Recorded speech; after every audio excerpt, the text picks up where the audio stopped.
بسم الله الرحمن الرحيم بسم الله الرحمن الرحيم الحمد لله رب العالمين الصلاة والسلام على أشرف الأنبياء والمرسلين سيدنا ونبينا محمد وعلى آله وصحبه أجمعين ومن تبعهم بإحسان إلى يوم الدين أما بعد فأعوذ بالله من الشيطان الرجيم بسم الله الرحمن الرحيم واذكر في الكتاب مريم إذ انتبذت من أهلها مكانا شرقيا فاتخذت من دونهم حجابا فأرسلنا إليها روحنا فتمثل لها بشرا سويا قالت إني أعوذ بالرحمن منك إن كنت تقيا قال إنما أنا رسول ربك لأهب لك غلاما زكيا قالت أنى يكون لي غلام ولم يمسسني بشر ولم أك بغيا قال كذلك قال ربك هو علي هين ولنجعله آية للناس ورحمة منا وكان أمرا مقضيا صدق الله العظيم.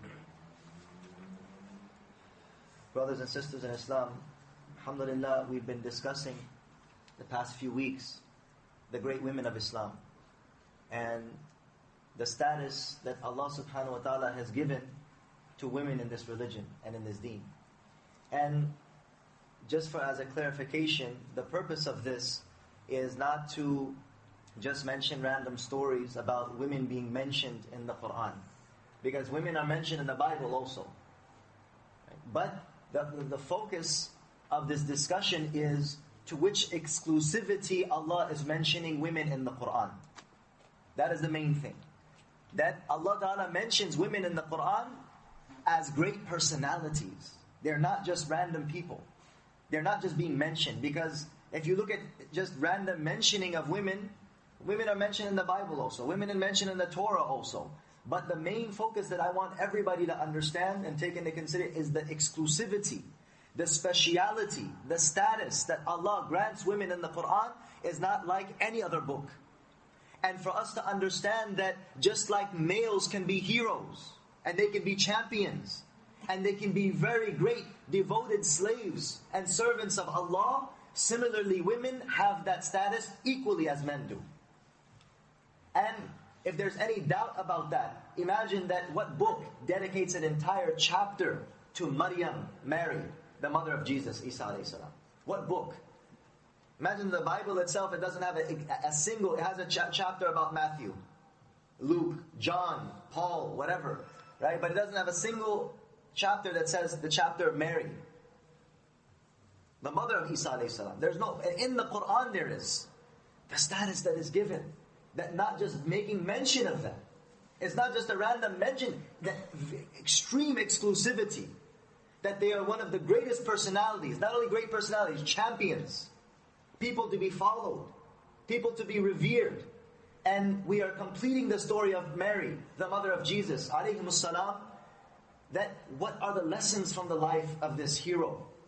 SubhanAllah, that such a woman that she is a leader for men. Such a woman that she can be a leader for men. And a lot of times, I would ask this question, young kids or young boys, if you ask them, who's your hero, who's your champion, nobody will say, Maryam alayhi salam. But I tell you, wallahi, after studying the story and giving these lectures about these women, wallahi, these women are my heroes. These women are heroes. These women are amazing women. That the concept that we have generally is that men are heroes. Men are leaders. Men are people who are worthy to be followed and worthy to be taken as an example. But when you read the lives of these individuals and these personalities, you know that Allah subhanahu wa ta'ala has given, just as He has given that spiritual strength and the spiritual ability, right, to struggle for the sake of Allah. The spiritual ability, the internal strength. It is, yes, women, as far as the external strength is concerned, they might be weaker than men. But when we read the stories of these women, we know that in internal strength, in spiritual strength and in power that Allah has instilled within them, internally, Allah Ta'ala has given them such strength that some of them can even encompass and overpower men in their spiritual strength, in spirituality.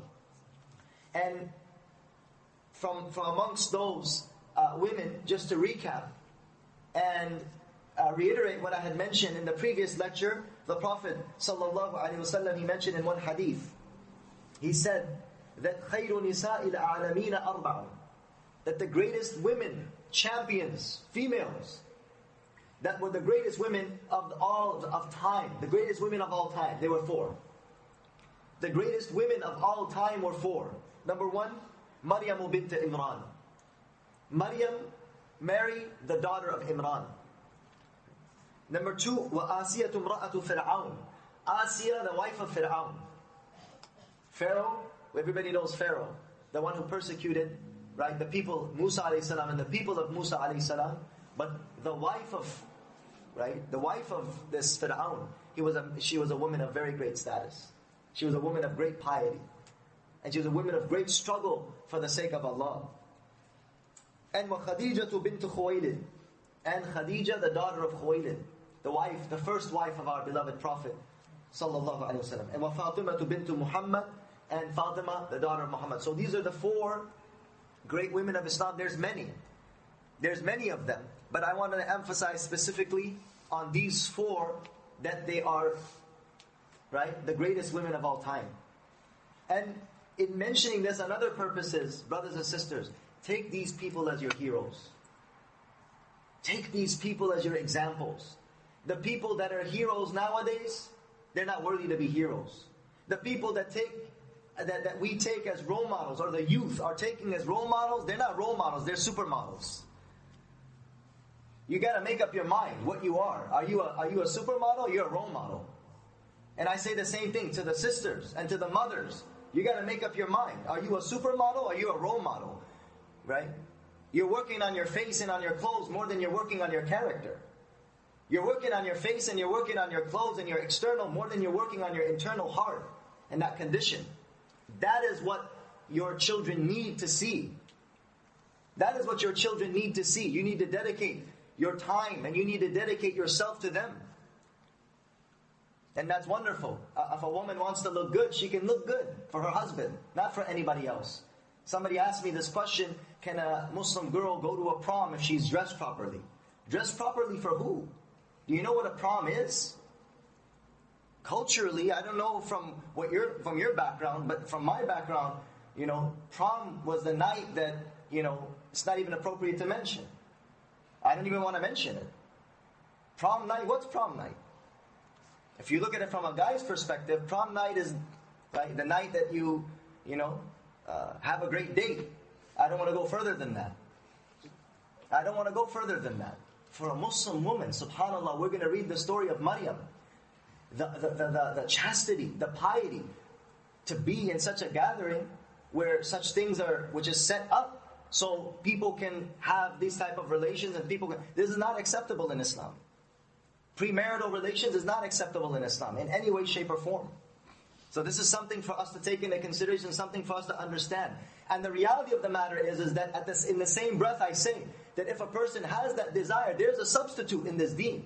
Islam has not told you to harness, right, hold back your natural inclinations and your natural desires. Every single human being, by Allah, you've been instilled with certain inclinations, sexual inclinations. Inclinations of hunger, inclinations of sexual desire. This is all something which is normal. But that doesn't mean that you do it according to the way of, whoever. There's an Islamic way of going about that. There's an Islamic method of going about that. If a girl likes a guy, right? You don't go out with the person in the prom and then take them out and test drive them, and after test driving, I like this car very much and I want to buy it now. There is no test driving in Islam. You like somebody, there's nothing wrong with having feelings for somebody. The Prophet ﷺ mentioned that there's nothing more beneficial than two people who love each other than marriage. So you have feelings for somebody, you have love for somebody. Go through with that in an Islamic manner. There's nikah, there's marriage. And the Islamic marriage is a very simple ceremony. It takes 5-10 minutes, not longer than that. I can get you guys married in 5-10 minutes, not anything longer than that. It's very easy. Why did Allah Ta'ala make marriage easy? So that fornication can become difficult. Now it's the opposite. Marriage has become difficult and fornication is very easy. If you want to fornicate, it's very simple. Go to the prom. Am I joking, or does everybody agree with what I'm saying, or am I saying something wrong? Everybody knows what it's about. I don't need to, yes, there's another aspect to it. I agree, there's this popularity type of thing, reputation type of thing.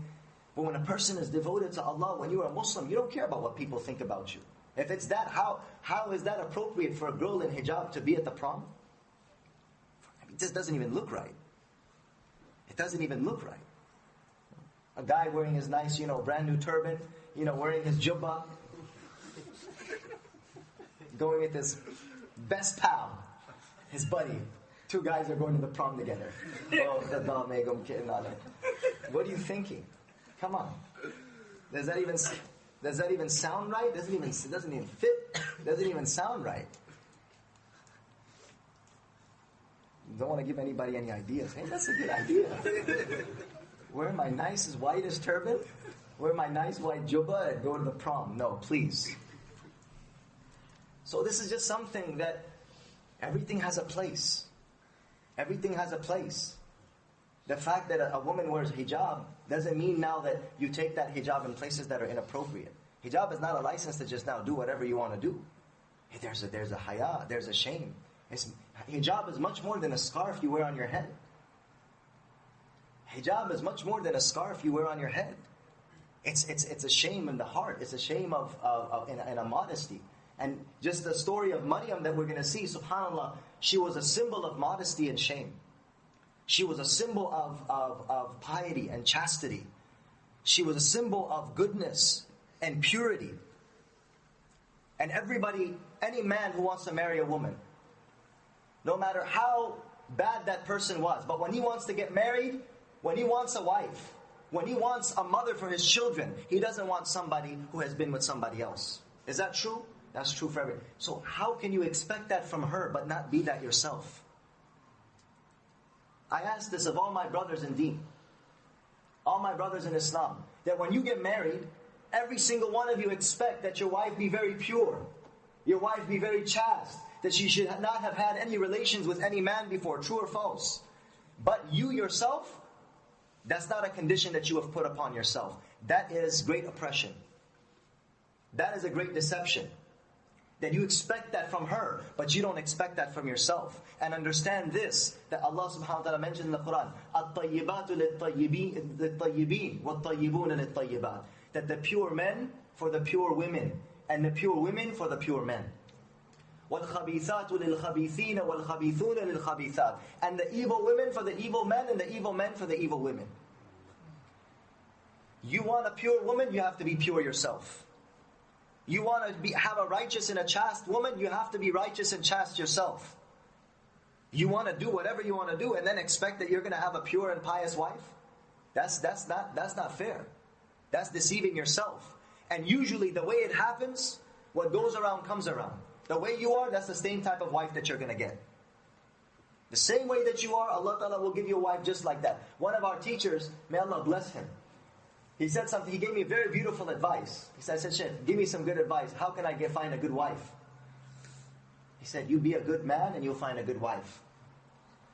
You be a good person and a good human being. Work on yourself. Don't be bad. Fill in this gap right here. Move on. Move a little bit. You rectify your own character. You better your own self. You keep yourself chaste and Allah will give you somebody that's chaste. You keep yourself righteous and Allah will give you somebody that's righteous. You keep yourself pious, Allah will give you somebody who's pious. So this is an advice that I give to all the young brothers and sisters. If they were to have any desire or any inclination, then understand that first and foremost, that you have to keep yourself chaste. This is something which is very, very rare nowadays in this day and age. For a person to guard their virginity, for a person to guard their chastity, it's something laughed at. It's something joked about. Right? Premarital relations is something, if a person is trying to guard themselves, they think that there's something wrong with that person. That person has some sickness. That person has some, defect. That person is not defected. That person has that spiritual purity and that innocence. The removal of that innocence, that is the disease.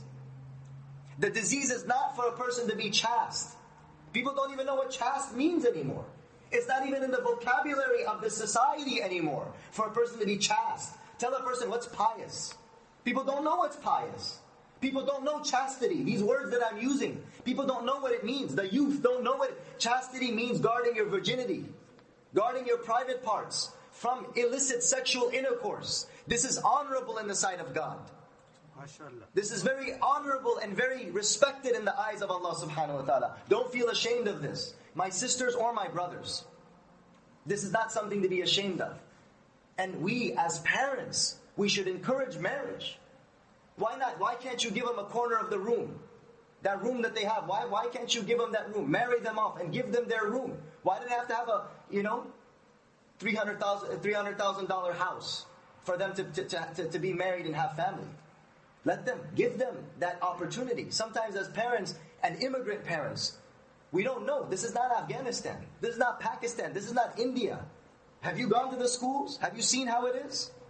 Have you seen the situation? We should make it easy for them and not make it difficult for them. And alhamdulillah, certain parents are coming to their senses. But the reality of the matter is, what I'm trying to focus on is this chastity. This is something very, very great.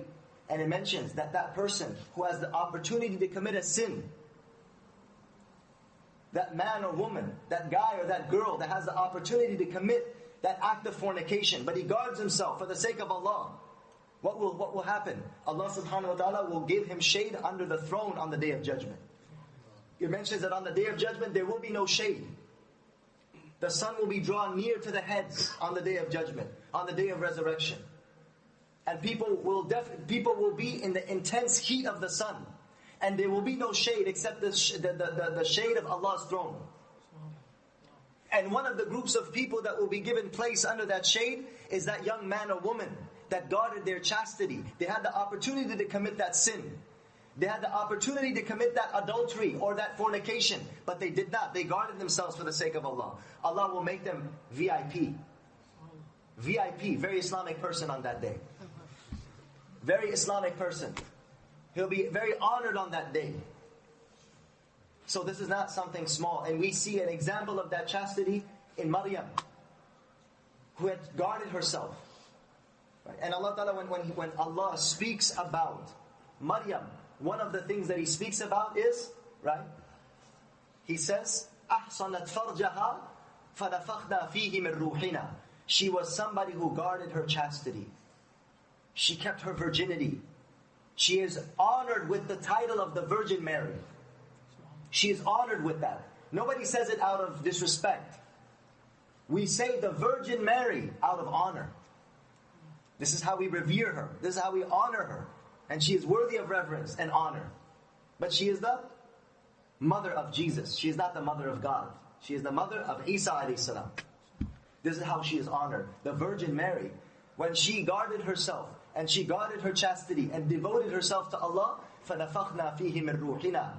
We blown the spirit from us, which was the spirit of Isa alayhi salam. We blown that spirit into her. And then she conceived of Isa alayhi salam. So the story goes, we were mentioning that she was worshipping Allah subhanahu wa ta'ala, and the angels had come and told her that we give you glad tidings, that you will bear a son, and that son will be, right, a proof of the great power of Allah, that how Allah can create. How Allah can create without the intermediary of a man. So Allah mentions the story so beautifully. And these verses that I'm going to read to you, these are those verses that the king of Abyssinia accepted Islam because of these verses. When we think about Christians, we think about Roman emperors. Blue eyes and blonde hair. One of the greatest Christian emperors was an African, black, the king of Abyssinia. He was a Habashi, the king of Abyssinia. His name was, the title of those people was the Najashi, the Negus in the English language. Negus. And some of the most orthodox Christians till this day, they live in Ethiopia. They're not blue eyes and blonde hair. They're some of the most orthodox, original Christians from the time of the early period of Jesus. They are in Ethiopia. And the king of Ethiopia in the time of the Prophet Muhammad accepted Islam. How did he accept Islam? When he heard these verses that I'm going to read to you. These verses, when he heard them, he is a Christian. Not only is a Christian, he is a Christian ruler. He's the ruler of his land. He's the emperor. He's the king. He's the head honcho. Whatever you want to call him. He's the boss. Right? The boss don't change his ways so easily. It's a great loss, right? It's a great defect. It's a great aib, a deficiency for a king to change the religion. It's not something so easy. There were two Christian kings, two Christian empires in the time of the Prophet. One was the Byzantine Empire, who was Heraclius. We know about Heraclius, his story. Herakl in the Arabic, Heraclius in the English or the Latin. And the second Christian king was the African king, the Negus, right? Najashi. One of them, he knew that Islam was the truth. He knew that Islam was the truth, and he tested his people, but he did not accept Islam. When he saw what his people were, that the reaction of his people when he mentioned it to them, he then changed his mind. He did not proclaim his Islam. But the Najashi, who was the other Christian king living in the time of the Prophet, he proclaimed his religion. He said, I accept the faith of the last Prophet who came, Muhammad. This Prophet has been foretold in the Bible. This Prophet has been foretold in the Torah. I believe in that last and final messenger. So, just to mention the story of Heraclius, what he did, when he heard the message of the Prophet Muhammad, peace be upon him, when he heard that, he said that this is that Prophet that is going to come. He asked a couple of questions, right? He asked a couple of questions. He said, does any of his forefathers have kingdom that he wants to become a king? He said, none of his forefathers were kings. He said, okay. He said, is his followers increasing or decreasing? He said, no, his followers are increasing. He said, do the people that follow him, are they more the poor people or the rich people and the nobles? He said, no, they're all the poor people and the slaves. So this is, who is asking? The Christian ruler of Byzantine. He's asking all of these questions because he knows the signs. Why is he asking these questions? Because these signs have been mentioned in the Injil, in the Gospel. Then he asked, he said, who's winning the wars?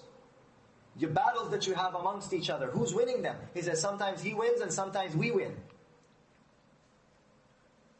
He said, then he asked a couple of other questions. Then finally he said that, what does he teach? He said, yeah, he teaches that, love thy neighbor and join family ties and don't tell lies and believe in God and don't worship anyone besides him. He said, what's the problem? Why do you guys have so much problem with this person? What is he telling? He's not calling to something false. He said, yes, but he curses our idols. He's telling us to renounce our gods and our statues and our idols. And he's telling us to believe in one God. How can we do that?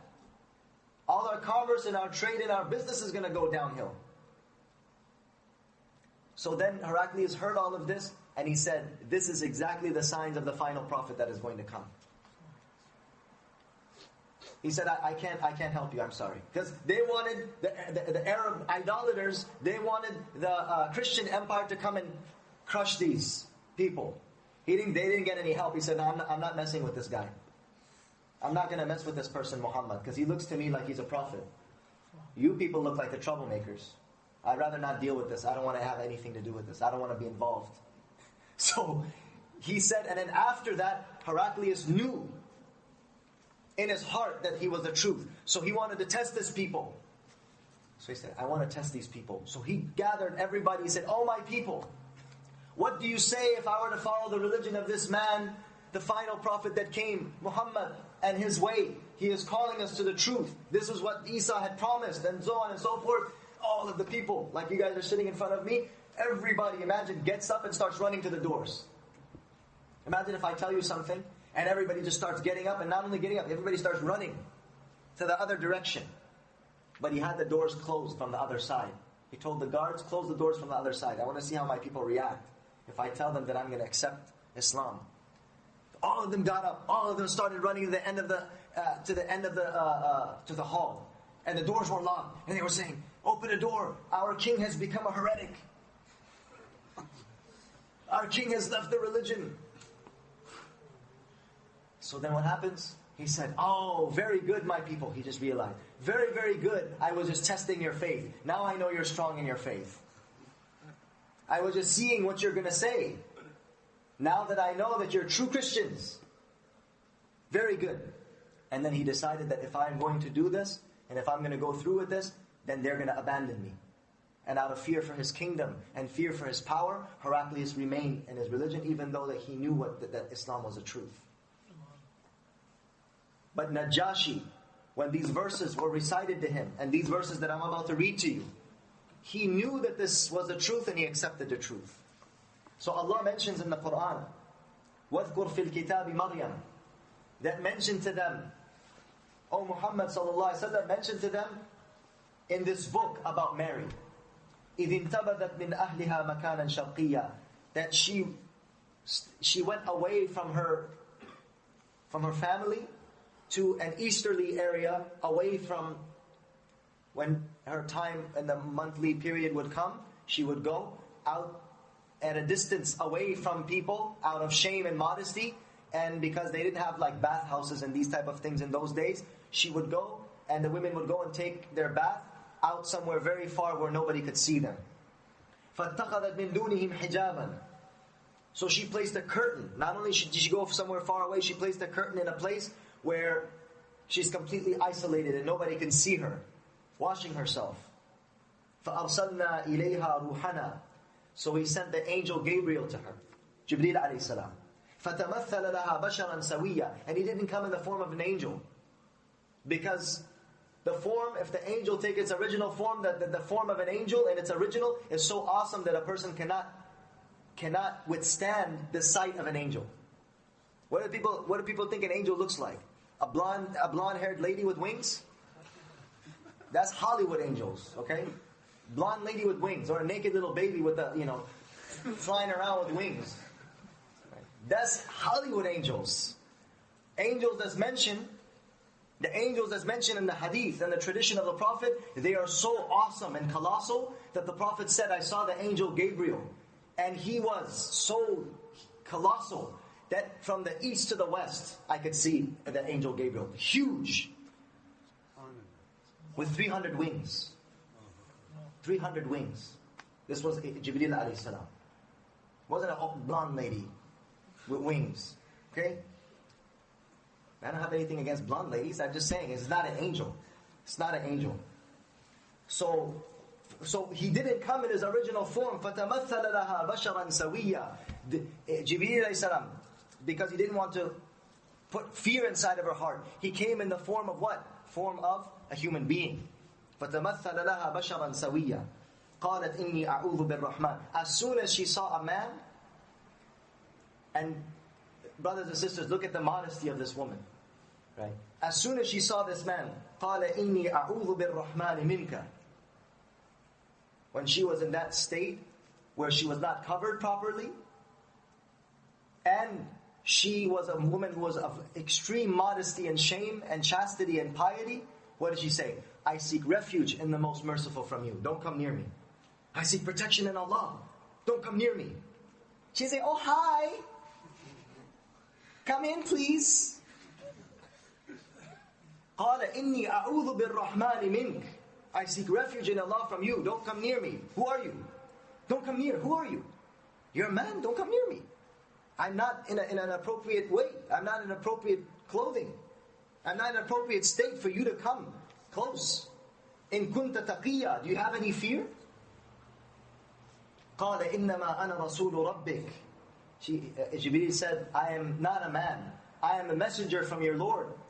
لِأَهَبَ لَكِ غُلَامًا زَكِيًّا. That I should bestow upon you a very pure child that is going to be given to you. قَالَتْ أَنَّا يَكُونُ لِي غُلَامٌ. How can I have a child? وَلَمْ يَمْسَسْنِي بَشَرٌ. And no human being has ever touched me. How can this happen? What are you saying? وَلَمْ أَكُ بَغِيًّا. And I am not a shameless woman. I don't have these evil ways. I do not have any relationship with anybody. How can this happen? قَالَ كَذَلِكِ قَالَ رَبُّكِ هُوَ عَلَيَّ هَيِّنٌ. Said, this is how it's going to happen, O Mary. And this is very easy for your Lord. This is not something which is difficult for Him. وَلِنَجْعَلَهُ آيَةً لِلنَّاسِ. We are going to make this a sign for all of mankind till the day of judgment. The miraculous birth, this is the miraculous birth of Isa, Jesus mentioned in the Quran. So what the Arabs, they try to do when they went to the kings, they said, these Muslims, they talk bad about Jesus. They don't believe in Jesus. So he said, really? You speak bad about Jesus? He said, they started reading these verses. And he started reading these verses, and not only do you not speak bad about, you speak good, you speak better than even many of the sources that we have mentioned, we have heard. وَلِنَجْعَلَهُ آيَةً لِلنَّاسِ. The miraculous birth of Jesus will be a sign for mankind till the day of judgment. And what is that sign? Allah created Adam without a father and without a mother. Allah created Adam without male, without female. Allah subhanahu wa ta'ala created Eve from the left side, from the left rib of Adam, without any female. So Allah created Adam with no female, no male. Allah subhanahu wa ta'ala created Eve, Hawa, from a male, no female intermediary. And Allah ta'ala created the camel of Salih alayhi salam, from no male, from no female. It came out of the rock. Allah ta'ala brought this as a miracle. And Allah subhanahu wa ta'ala created Jesus without the intermediary of a male, only from a female. Allah subhanahu wa ta'ala wanted to manifest this sign of His power to him, to mankind. وَرَحْمَةً مِنَّا. And this is a mercy upon mankind. وَكَانَ أَمْرًا مَقْضِيًّا. And this is a matter which has already been decreed. Now after this happened, imagine a girl and a young woman so chaste as Mary. She's hearing this. She said, now if people see that I'm pregnant, they're going to have doubts about me. They're going to accuse me. And she was so overwhelmed by this. You can imagine how much she was saddened by this, grieved by this, that what am I going to do? But she knew that this was the command of Allah. She knew that this was the decree of Allah. So it mentions, right? فَحَمَلَتْهُ فَانْتَبَذَتْ بِهِ مَكَانًا قَصِيًّا. When she was ready to give birth, she went to a far off place, away from the people. فَأَجَاءَهَا الْمَخَاضُ إِلَى جِذْءِ النَّخْلَةِ. When she started to get the pangs of childbirth, she went to under the tree, which is a date palm tree, and she laid there.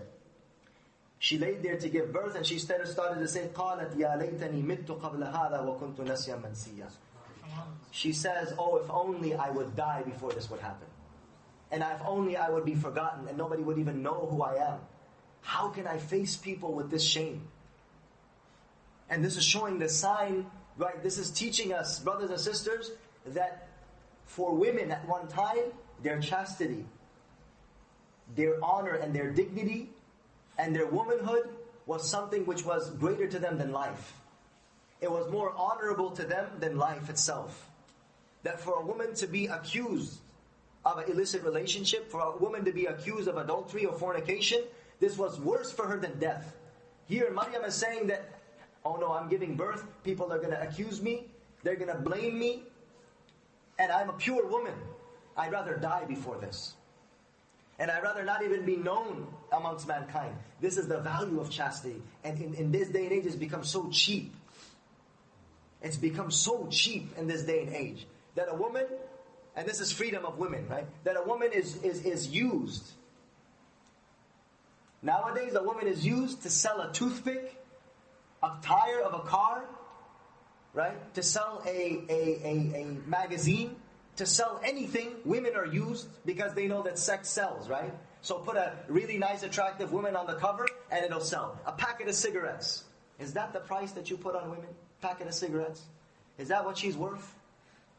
That a person's going to see that beautiful woman, right? And say, wow, you know, that beautiful woman, that cigarette really goes together. I want to buy that. Is this the value of women? This is not the value of women in this deen. The value of women in the chastity is given such an honor that it is not in any way, shape or form permissible that a woman should be used for something so cheap as this. So she says, قالت يا ليتني مت قبل هذا وكنت نسيا منسيا. If only I would die before this and I would be forgotten. Right? فناداها من تحتها ألا تحزني. She heard a voice that said, don't grieve. قد جعل ربك تحتك سريا. Allah has specially made for you a river that's flowing. So there was a spring that was flowing near her. وَهُزِّي إِلَيْكِ بِجِزْءِ النَّخْلَةِ. And shake this date palm tree. Just shake it a little bit. and the dates will fall from you so that you can eat from that. There was a spring of water that Allah made for her. Right? And there was a tree. I mean, you have to go and climb the tree and get the dates, but Allah made it so easy that this was also a miracle, that all she needed to do is just shake it a little bit and the dates would fall by the permission of Allah for her to eat. And Allah Ta'ala told her, right? فَكُلِي وَاشْرَبِي وَقَرِّي عَيْنًا. Eat and drink from this and be contented, don't worry. فَإِمَّا تَرَيِنَّ مِنَ الْبَشَرِ أَحَدًا. And if you see anybody from amongst mankind, from amongst bashar, right? فَقُولِي إِنِّي نَذَرْتُ لِلرَّحْمَنِ صَوْمًا. Then if anybody comes and tries to say anything to you, then just make an indication that I am fasting. I am fasting. And the fasting of the people of the past is that they would not eat or drink and they would not speak at all either. That was the fasting of the people of before. They wouldn't eat, they wouldn't drink, and they wouldn't speak either. So tell them that I am fasting. I cannot speak. And this is a this is a beautiful example, and this is that those sisters of ours, that when they submit themselves for the sake of Allah, and they submit themselves to the decree of Allah, Allah has commanded for a woman to wear hijab. There's no difference of opinion about this. No matter whatever people say, for a woman to cover herself, and to wear the scarf, and to wear the hijab, this is something which is the command. It's part of this deen. Every Muslim woman has to do that. And this is the command of Allah Ta'ala. And a woman, when she submits, there's a great lesson in the story of Maryam for us. Especially for the sisters, that when you submit yourself to Allah, then put your trust in Allah. Don't worry about the fact that, oh, what are people going to say about me now? If I start wearing the hijab, if I start covering myself, what are people going to say? People are going to put me down. People are going to make fun of me. You know? And also, right, look at the trust that she had. If anyone says anything, فَقُولِي إِنِّي نَذَرْتُ لِلرَّحْمَنِ صَوْمًا فَلَمْ أُكَلِّمَ الْيَوْمَ إِنسِيًّا. I am not going to speak to anybody from amongst mankind. Allah Ta'ala, I am fasting. I have nothing to say. فَأَتَتْ بِهِ قَوْمَهَا تَحْمِلُ. And she put her trust in Allah, and she's carrying this baby, carrying this child. Imagine a girl who grew up in the most purest environment, and she grew up with chastity and piety and righteousness, and she comes with this child in front of the people, and these people are super they're ready to accuse and ready to put allegations on you. So she's coming with this child in front of the whole tribe and in front of the whole people. And what did they say to her? They said, Ya Maryam, لَقَدْ جِئْتِ شَيْئًا فَرِيًّا. You've come with a very great sin. What did you do? Ya ukhta Harun. Oh, sister of Harun. She had a brother who was Harun, a very pious person. He said, oh, your brother is Harun. He's such a pious person. مَا كَانَ أَبُوكَ امْرَأَ سَوْءٍ. Your father was not an evil man. That you ended up like this. You're going and you're doing stuff like this, and now you're coming with this baby. وَمَا كَانَتْ أُمُّكِ بَغِيًّا. And neither was your your mother a bad woman.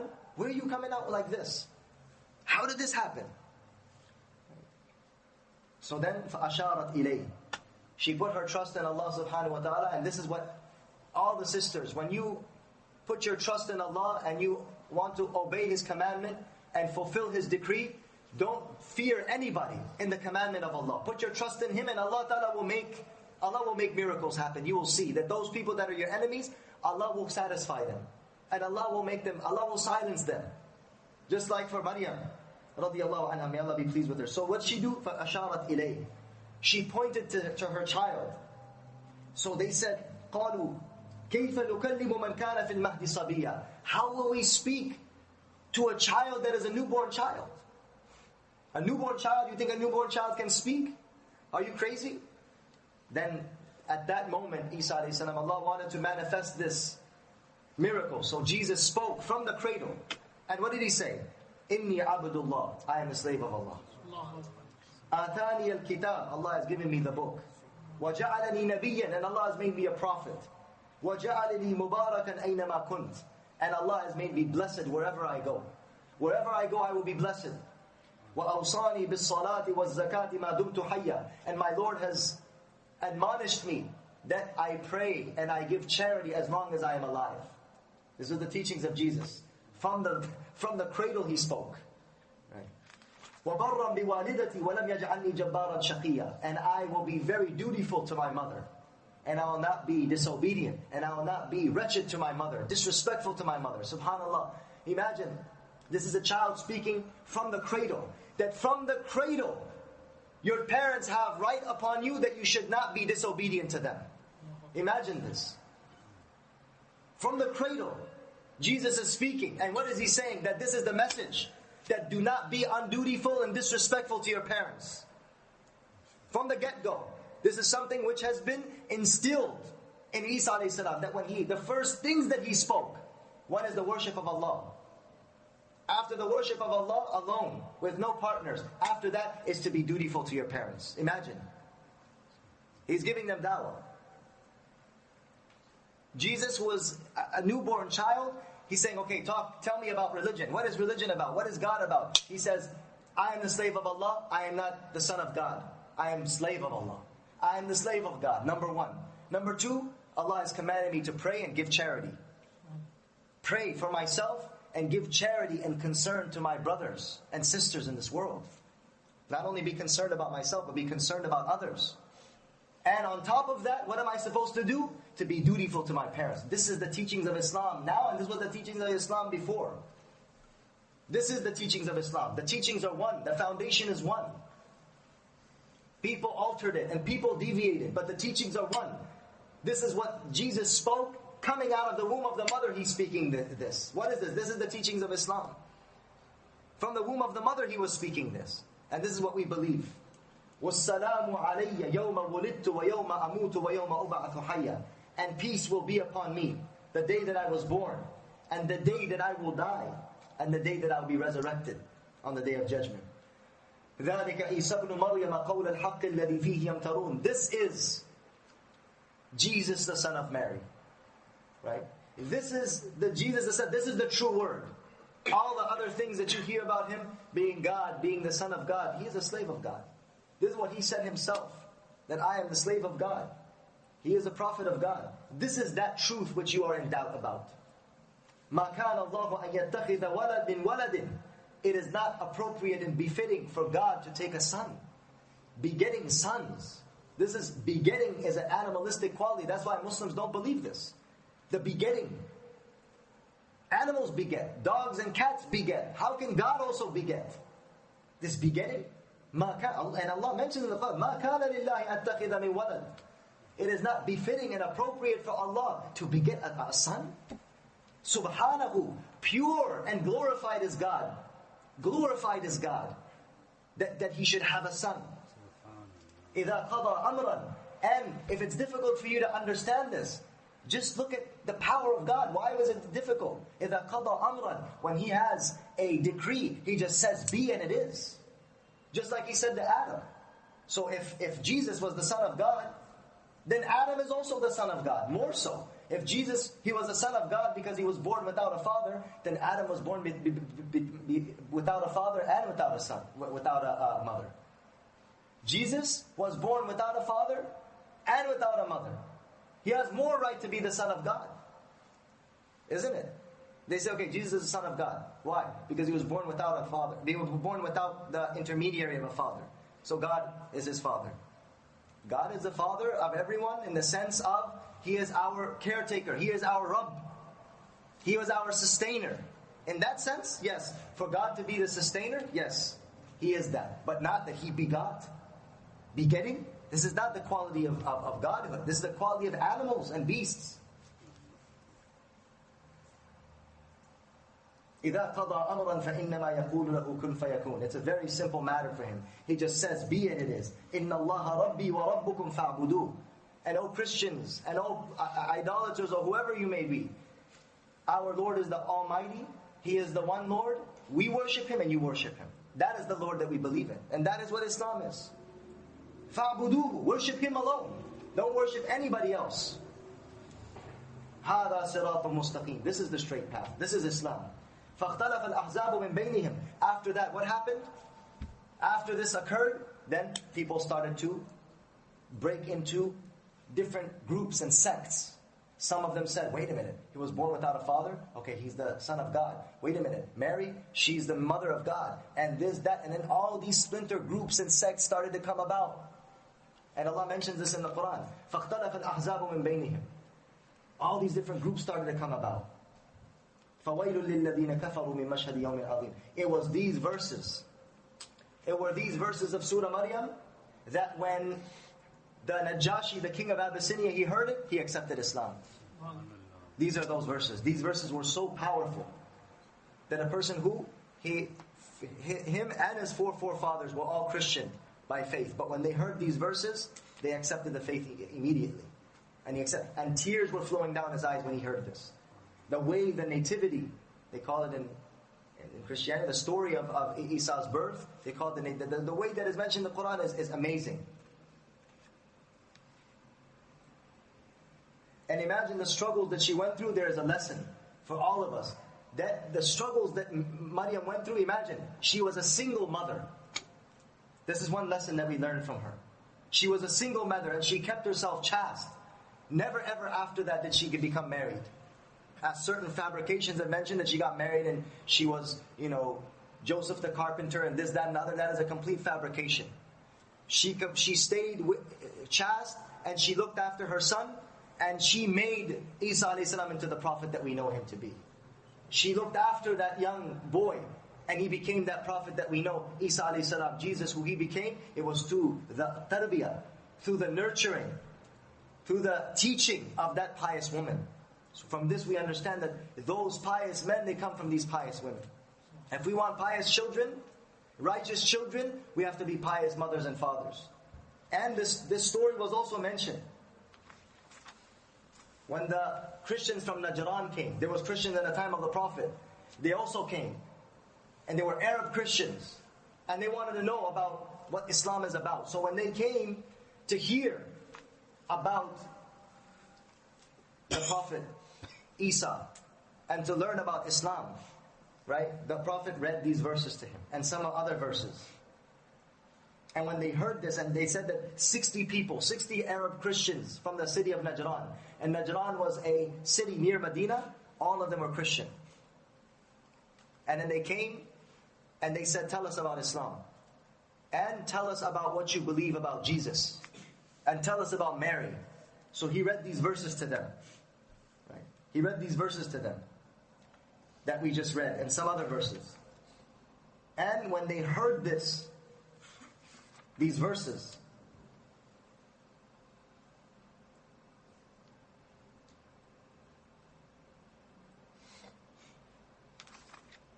he told them that now come, and Allah Ta'ala commanded, they did something, said, do you believe in what I've said? This is the truth. He says, if you now are going to still argue regarding this, then let's do this. And he gave them a challenge. فَمَنْ حَاجَّكَ فِيهِ مِنْ بَعْدِ مَا جَاءَكَ مِنَ الْعِلْمِ. That if any one of them still wanted to debate about Jesus being the Son of God or being God or whatever, then tell them this, that let us call our sons and you call your sons. And let us call our women and you call your women. And we get together on an open plain. And then we ask Allah, may the curse of Allah descend upon the liar. Are you ready to take this challenge? This is to this extent the Prophet called the people to the truth. Are you ready to accept this challenge? Whoever is on the truth, let them be guided. And whoever is the one who is the liar, may the curse of Allah descend on them. So when they heard this, the Christians of Najran, and they seen the Prophet coming out with his family. The Prophet's holding Hassan and Hussein, their babies. The Prophet came out of his home, and all the Christians of Najran, these 60 people, they're standing outside. And this was the command of Allah. So they still want to argue. They see the clear proof. They still want to argue. So there's no more argument left. We ask Allah to bring the wrath upon us. Whoever is the liar and whoever is not on the straight path, let the curse of Allah. If I'm a liar, let the curse of Allah come on me right now. This is called mubahala. This is what the prophets would do. This was a challenge. So he came out of his home. It was the Prophet, Ali, Fatima, Hassan and Hussein. And when the Christians of Najran seen these faces, they just said, I don't think we want to, I don't think we want to do this with these people. I don't think it's really good to call wrath of Allah. When he's seen the nur of, imagine the light and the nur and the enlightenment that was descending upon the family of the Prophet at that time. What they would have seen. So when they said, okay, come, let's do this. So what they did, نَكَسُوا وَامْتَنَعُوا عَنِ الْمُبَاحَلَةِ. All of them walked back, and all of them said, we'd rather not do this. This is a little bit serious. It's a little bit too much. I mean, I know religion, but religion's not, not that much. I mean, you're talking about curse and wrath and all that. That's not all good. We don't want to do that. So they stepped back and they said, we're not going to do mubahala. So they went and they started, okay, what are we going to do with this guy? We got to have a talk. What are we going to do now? He's done this. We debated him. He answered all our questions. Now what do we do? What's the next step? So they're discussing and debating amongst themselves what they need to do. So then the leader of those, the main Amir and the leader of all of them said, hey, let me tell you guys something. Ya ma'ashar al-Nasara. Right? He says, Ya ma'ashar al-Nasara. قال قائلهم هو العاقب بعد المسيح. He said, look, this is the prophet that is going to come after the Messiah. Okay? When they went to go talk amongst themselves, one of them was saying like this to them. He said, look, this is that prophet that is promised after the Messiah. You know it and I know it. Okay? يَا مَعْشَرَ النَّصَارَى لَقَدْ عَلِمْتُمْ أَنَّ مُحَمَّدًا لَنَبِيٌّ مُرْسَلٌ. You know that Muhammad is a messenger that has been sent. You know he's a prophet. Okay? وَلَقَدْ جَاءَكُمْ بِالْفَصْلِ مِنْ خَبَرِ صَاحِبِكُمْ. And he's come with clear proof about Jesus. He told us the reality about Jesus. وَلَقَدْ عَلِمْتُمْ أَنَّهُ مَا لَعَنَ قَوْمٌ نَبِيًّا قَطُّ فَبَقِيَ كَبِيرُهُمْ وَلَا نَبَتَ صَغِيرُهُمْ. And you know that if you take the challenge of any prophet, when curses are descending, then none of your elders will remain and none of your children will remain. When the curse starts descending, the children won't remain and the elders won't remain. Just wrath is going to come down. So it's better for us not to deal with this guy like this. Okay? Let's not get involved in this curse calling on each other. We're not going to go very far because we know that he's a prophet. You know that he's a prophet. So we're not going to do that. That's not an option. Okay? وَإِنَّهَا لِلْإِسْتِصَالِ مِنْكُمْ إِنْ فَعَلْتُمْ. And you're going to get rooted out if you do this. So, فَإِن كُنْتُمْ قَدْ أَبَيْتُمْ إِلَّا إِلْفَ دِينِكُمْ. If you have no choice because you're too used to your old religion, it's very difficult to give up your old religion. Those brothers and sisters that converted to Islam, I congratulate you. May Allah reward you. That is why Allah mentions in the Quran that those Jews and Christians that accept Islam and accept and embrace the light of Islam, when they see it, they will be given 2 rewards from Allah. يُؤْتِكُمْ كِفْلَيْنِ مِنْ رَحْمَتِهِ. Those people that are Jews or Christians, and after being Jew or Christian, they accept Islam, Allah will give them double reward. Everything they do is doubled. Your prayer that you pray, your prayers are doubled. The charity that you give, doubled. The hajj that you do is doubled. Everything you do is doubled. The question is, but why? It's because you accepted the religion of the one prophet and you accepted the religion of the other prophet. 2 prophets, you get double reward. You were not stubborn. You were not stubborn. For that open-heartedness, Allah says you deserve that double reward. May Allah reward them. May Allah subhanahu wa ta'ala elevate, may Allah increase their numbers amongst us. May Allah allow us to value them. They are very valuable people. So he's saying that, look, you guys love your religion. I know, you're too used to it. It's hard to go into something new. Right? So therefore, you don't want to give up also that Jesus is the Son of God. Okay, I understand that too. But then do what? Just bid farewell to this guy. Don't go and start challenging him, because he looks like he knows what he's talking about. So don't challenge this guy with no wrath throwing, curse throwing here and there. Just bid farewell to this guy and go back to your homes and ask him that you're going to be under the rule of the Muslims and you'll give tax. You'll give jizya. Right? And ask the Prophet to give you a safe, a person that will take you safely back to your homes. And here's a very important point to understand here. What people say, that Muhammad spread Islam with the sword and he just chopped off people's heads and everybody came into Islam. So the question is, why is no heads chopping here? These people openly, they did not accept Islam. They said, we don't want to accept Islam. We'd rather be Christians. So what did the Prophet do? The Prophet said, you're free to go, and I will give you a person that will escort you back so that nobody will harm you. This mentality that people have, that, Islam spread through the sword. Where is this Islam spread through the sword? This is a clear example that Christians come. They debate. They openly do not accept Islam. They reject Islam. They say, we're not going to accept it. We don't believe that Jesus was slave of God or a prophet of God. We believe that he was God or the Son of God. We don't want to change. And we don't want to accept your challenge either. So that's fine. Go on your way. No compulsion in religion. But you live under the safety of the Islamic rule. You pay jizya, and here's an escort that will take you so that nobody can harm you. And who did the Prophet give them? The Prophet gave them Abu Ubaidah ibn Jarrah, Aminu Hadhihi al-Ummah. He gave them as an escort Abu Ubaidah ibn Jarrah, and he was one of the companions that was promised paradise. That's how he honored them. He didn't tell them, oh, you people are losers, you people are fake, you people are this, that, you're going to hell. He didn't say, you people are going to hell, you're going to Jahannam, you're going to burn. What did he say? He said, we have conveyed the truth to you. Those that convey the truth, those that accept the truth, they will be in success, and those that do not accept it, then they will be in failure. They will be in destruction. That's the end of the story. Go your way and know that this is the path that it is. And they went. And after that, many of them slowly then accepted Islam after that. These were those verses about Jesus, about Mary, that when the Christians of that time, they heard about it, they accepted Islam. These were those personalities. Isa alayhi salam's mother, Maryam, she was of such a maqam and such a status that she, till this day, is a symbol of chastity. She is a symbol of piety. She's a symbol not only for the men, not only for the women, right, but for all of mankind. Till the day of judgment, she will be an example of piety. And people have a problem with women wearing scarves. Oh, this is such an oppression. Women are covering their head. Oppression? Why do you honor and revere Mary? When you see in places that make statues of Mary. You ever seen a statue of Mary with a bikini? A'udhu billah. You ever seen a statue of Mary with a miniskirt? Anywhere that you... And she is honored by more than billions of people on the face of this earth.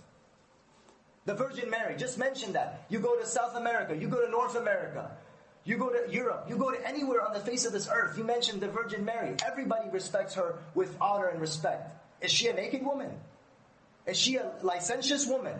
Is she a woman with a miniskirt? Or is she a woman that wears hijab? Have you ever seen a picture of Mary without a hijab? Have you seen a picture of Mary without a covering, without wearing long clothes? Covered from head to toe.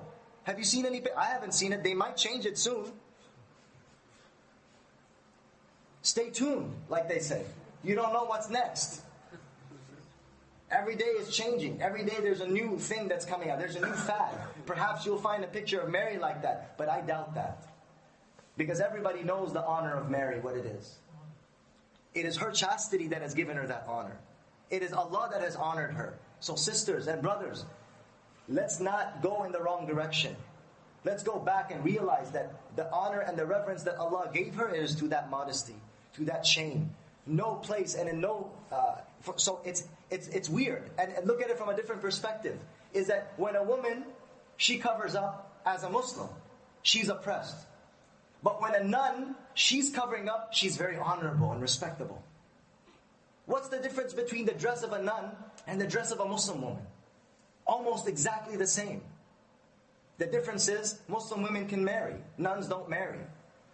But nuns, they're honorable and respectful. And Muslim women, they're oppressed. Where is that? I don't see the logic in that. Those women have chosen that also because of chastity. And there's certain Muslim women that choose not to wear it. It's a choice. It's a choice in Islam also. It's a commandment of Allah, but people make that choice themselves. Just like people make the choice in Christianity. They want to do it, they do it. They don't want to do it, they don't do it. Similarly with women. There's women that don't wear hijab. There's women that don't cover up properly because they've made that choice that we're not going to do it. But the women that make that choice, why are they oppressed? That is their choice. A woman who makes the choice to wear tattoos on her body and be half naked and wear, miniskirt and show her body, she's not disrespected. She's not oppressed. She can have freedom to walk around. But a woman who wants to cover her face, or cover her body, or cover her head, this is something which is going to be against the law. That is also her choice. Why is a woman being held from doing something which is her choice? In the West, people are oppressed. People aren't even oppressed in Afghanistan. Women do whatever they want to do. If they wear it, they wear it. If they don't want to wear it, they don't wear it. You should see the condition of weddings in Afghanistan, worse than here. They don't wear hijab, they don't care. It's a choice. It's a choice everywhere you go. This propaganda that gets spread about Islam, that women are forced to do this, where? We know people from our own family. We're Muslim. We know people from our own family. They say, I don't want to do it. It's my choice. I don't want to do it. But the question is that the one who has taken that choice to struggle and devote herself in this way, she should not be honored? She's oppressed because she made that choice? That doesn't make sense. So this is a choice of every single woman. And those as brothers in deen, if your sister, if your mother, if your daughter, if your wife is going to wear the hijab, you should honor her. Respect her. Honor her. Support her. She is going against the tide. She is making the choice to devote herself in this manner to Allah subhanahu wa ta'ala. She is not doing something which is wrong. She is doing something which is very honorable. She is doing something which the most revered woman on the face of the earth, Maryam, is doing. Why do you look down upon her? Why do you forbid her? Is it because of the weakness of your own faith? Is it because of and sometimes it happens. Certain people, because of the weakness of their own iman, they will not allow their own wives to wear that. To wear the hijab. Because they themselves are ashamed of their Islam. They themselves are ashamed of their faith. But don't let that be. Right? Because now this is oppression. You're saying that she's going to be oppressed if she wears it. How is that going to be oppression? She made that choice. It's oppression when you're not allowing her to do it. That's oppression. When she's making the choice to wear it, she's making that choice on her own. That's not oppression.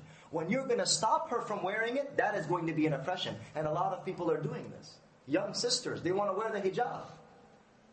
But their fathers are not allowing them. Wives want to wear the hijab. Their husbands are not allowing them. And they say it's an oppression. You're the oppressor. You're the one that's not allowing her. This is the true oppression. The oppression is not in this that, she's wearing it. Because it's by her choice.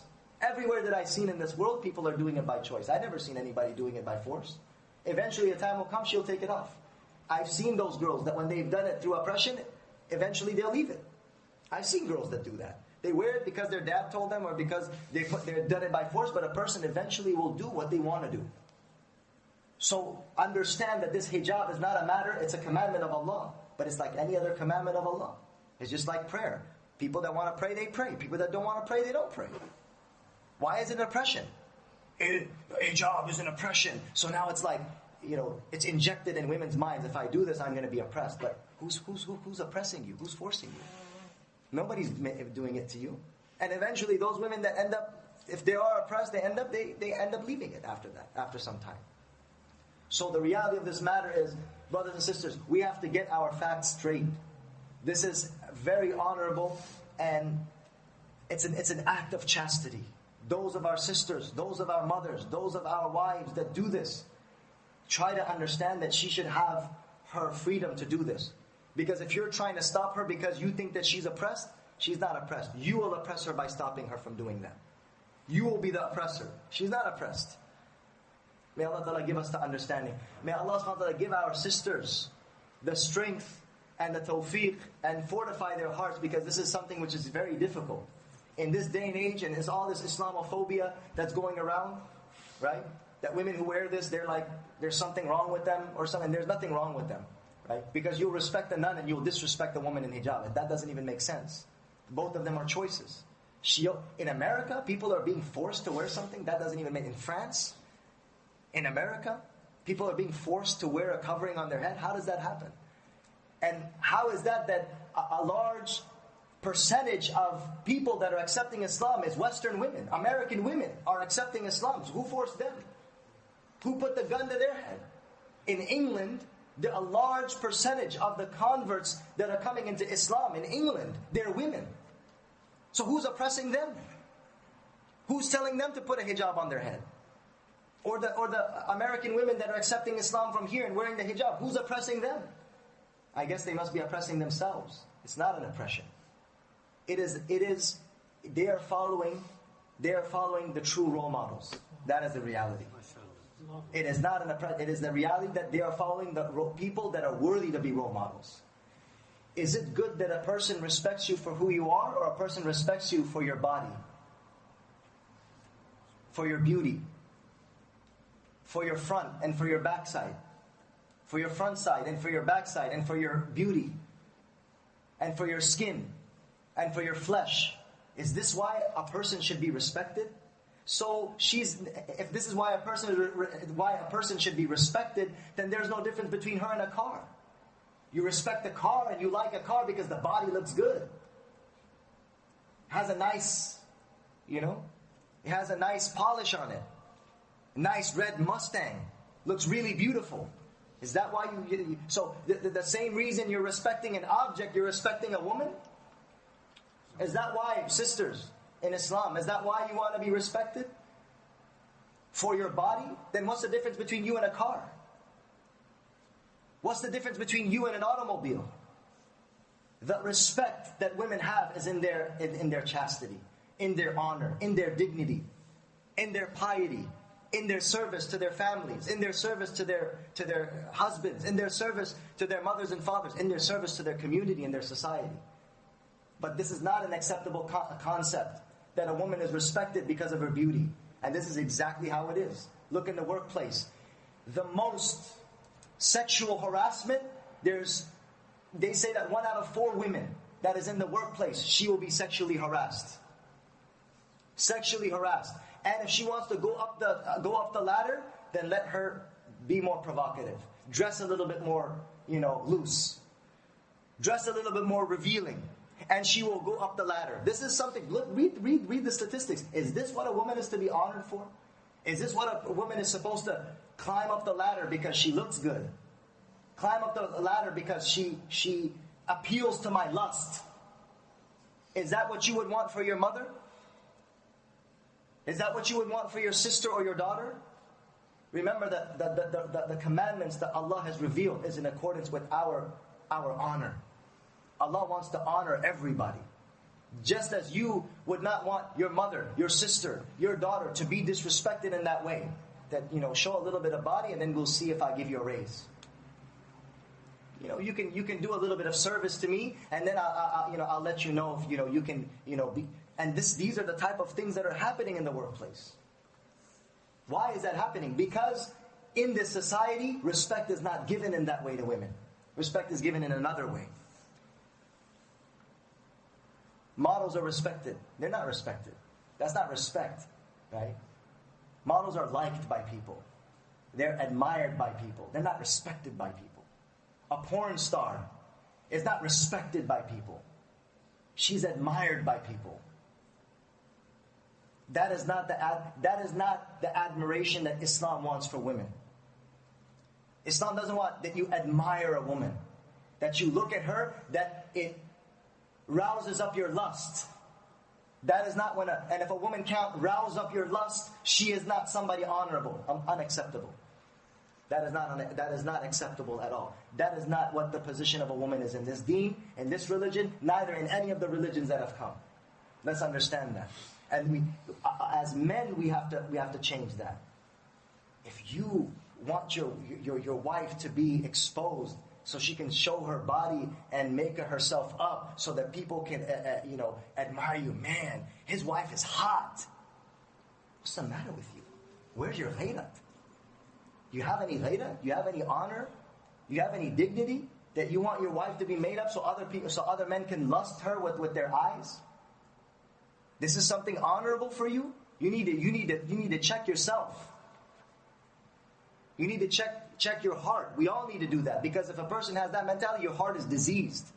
That you want your wife to go around with you, showing and revealing her body so that people will admire you. And if she's going to be covered with a hijab, then people are not going to admire you. People say, oh, look at his wife, she looks like a nun. It's better for you to admire your wife than for Tom, Dick, and Harry to admire your wife. That's much better. That's much, much better for you. That is chastity for you. That is honor and reverence for you. And this is why the youngsters, the young generation, get this out of your mind. Get this out of your mind, because when you stay too much and you watch too much and hear too much, your perspective starts changing. You will not want a wife like that. You will not respect a wife like that. You know? May Allah give us the understanding. Sometimes the intellect starts going backwards. Those things that are honorable and revered, that starts becoming hated. Oh, that's ugly. She wears a hijab. She wears this thing on her head. Thing on her head. SubhanAllah, that she's covered. She is wearing that thing that women have been wearing for thousands of years. This is nothing new. This is not something new that this just came about. She is doing, this is the culture of the pious people. This is the culture of religious people and people that believe in God. Even Hindus in India used to cover. Just like Muslims. Even Jews cover. Even Christians cover. This was a matter of chastity. It's not even a matter of religion. This existed in the world thousands of years before the West even existed. So have no shame in your culture and in your religion, because it stands for something very, very precious, something very, very honorable and revered. May Allah give us the understanding. We ask Allah subhanahu wa ta'ala to guide our hearts. We ask Allah subhanahu wa ta'ala to purify our hearts. We ask Allah subhanahu wa ta'ala that our brothers and sisters, our youngsters, and all our young brothers and sisters, and our old brothers and sisters, all of us, may Allah grant us chastity. May Allah subhanahu wa ta'ala grant us that chastity, that piety, that righteousness. May Allah give us the ability and enable us to follow these pious people. May Allah give us the ability and enable us to follow these pious people. Follow in their footsteps. Feel honored to follow in their footsteps, and not to feel ashamed in following the footsteps of these pious people. رَبَّنَا تَقَبَّلْ مِنَّا إِنَّكَ أَنْتَ السَّمِيعُ الْعَلِيمُ وَتُبْ عَلَيْنَا إِنَّكَ أَنْتَ التَّوَّابُ الرَّحِيمُ بِرَحْمَتِكَ